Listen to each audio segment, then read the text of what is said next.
What on earth's the matter? I was sure she'd notice. Notice what? The rope, of course. Brandon, we've got to hide it. Why? Why? Yes, why? It's only a piece of rope, Philip, an ordinary household article. Why hide it? Belongs in the kitchen drawer. In 1948, Alfred Hitchcock was struggling under the Hays Code studio constraints and longed to rid himself of producers and meddling executives, achieving that nirvana, creative control. It was a long, winding road to get to this point. From a relatively lowly background as far as film jobs are concerned, after doing a few years as a title card designer, Hitchcock burst onto the silent film scene in 1925. His first successful film, The Lodger, was a Jack the Ripper-like thriller, which has continued to inspire the thriller genre even now.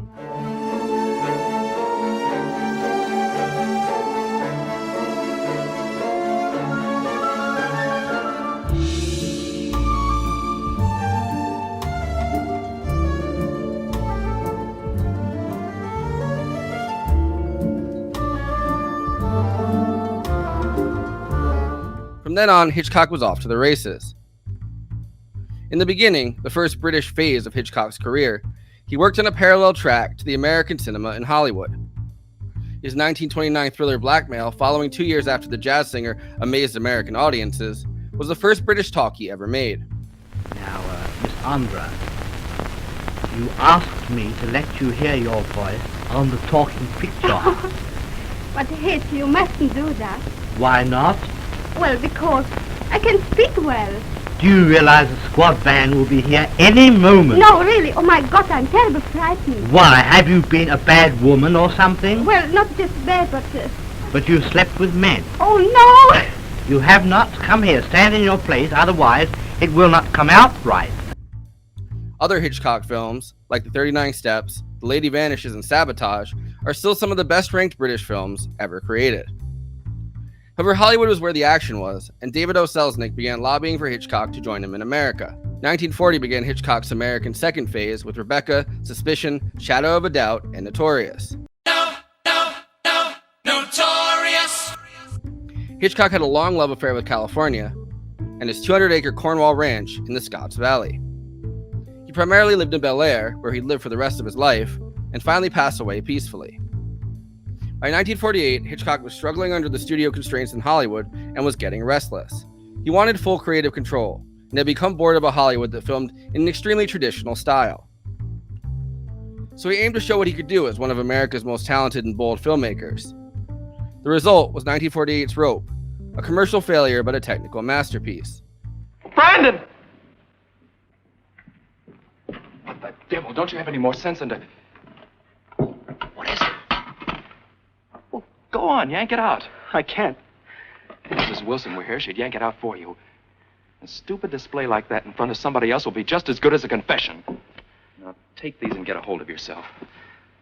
If you'd let me keep the light on before as I'd wanted, I would have seen... All right. You're perfect. We have to be, Philip.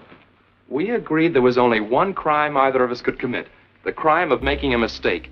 The meta-commentary of Hitchcock's adaptation of the 1929 play Rope's End is fascinating. In the movie, two brilliant young rich boys, Brandon Shaw and Philip Morgan, decide to plan and commit the perfect, most immaculate murder. They kill their friend David in the first scene and hide the body in a giant chest. The murder is meant to be technically perfect, clean, and highly impressive. They got the idea from their former prep school housemaster, Rupert, who talks about murder honestly all the time. Careful application of the trigger finger and a pair of seats in the first row is yours for the shooting. And have you had any difficulty in getting into our Velvet Rope restaurant? Frightful. A very simple matter. A flick of the knife, madame. And if you'll kindly step this way, step over the head waiter's body. By committing the murder, Brandon and Philip want to show that they are the elite few. Impressing their former housemaster telepathically, I guess, they don't really think that part through. The few are those men of such intellectual and cultural superiority that they're above the traditional moral concepts.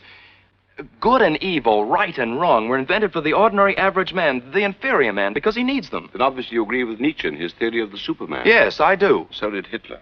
Hitler was a paranoid savage. His supermen, all fascist supermen, were brainless murderers. I'd hang any who were left.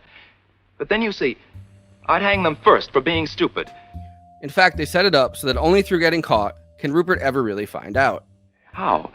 I mean, suppose you or I, how would you get David out of the way. Now, you're much better at this sort of thing than I am. No, but what would you do if you were I?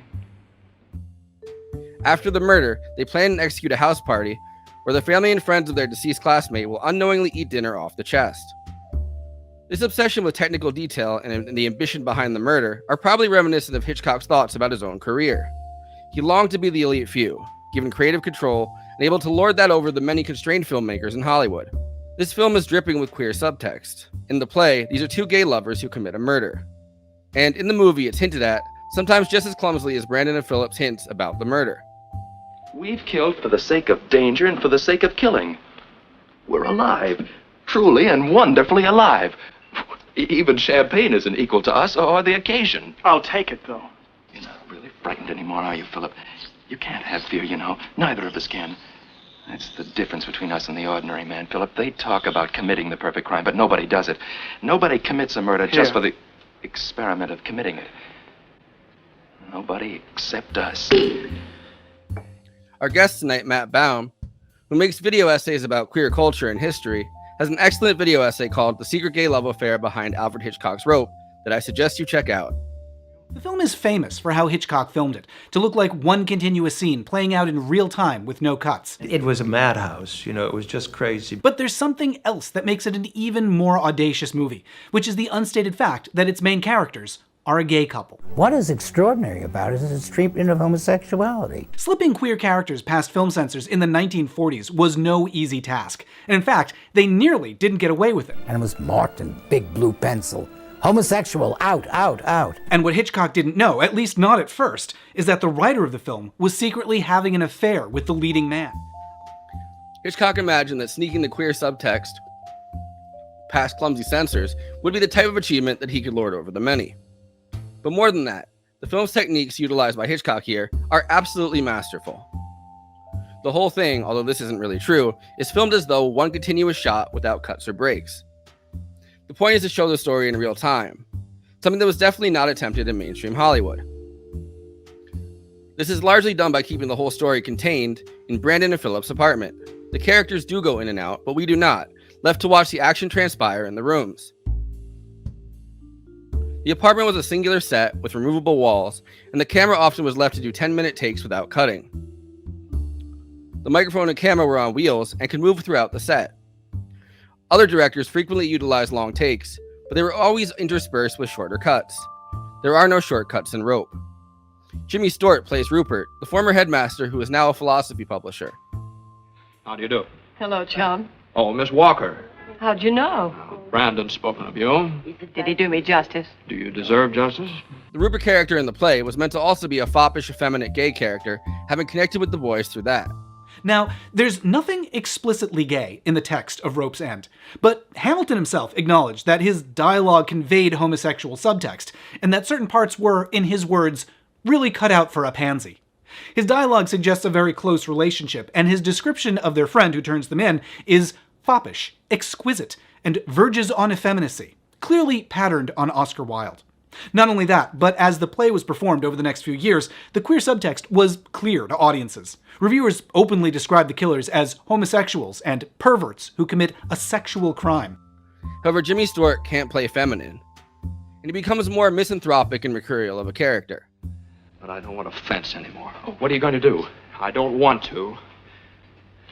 But I'm going to look inside that chest. Are you crazy? I hope so. With all my heart, I hope I'm crazy. Rupert, this has nothing to do with you. I've got to. Don't. I've Rupert. got to look inside that chest. All right. Rope, a technical exercise first and foremost, flopped and did not bring Hitchcock the creative acclaim he craved. However, it has been fully rehabilitated and is now definitely understood for the technical masterpiece that it is. There must have been something deep inside you from the very start that let you do this thing. But there's always been something deep inside me that would never let me do it.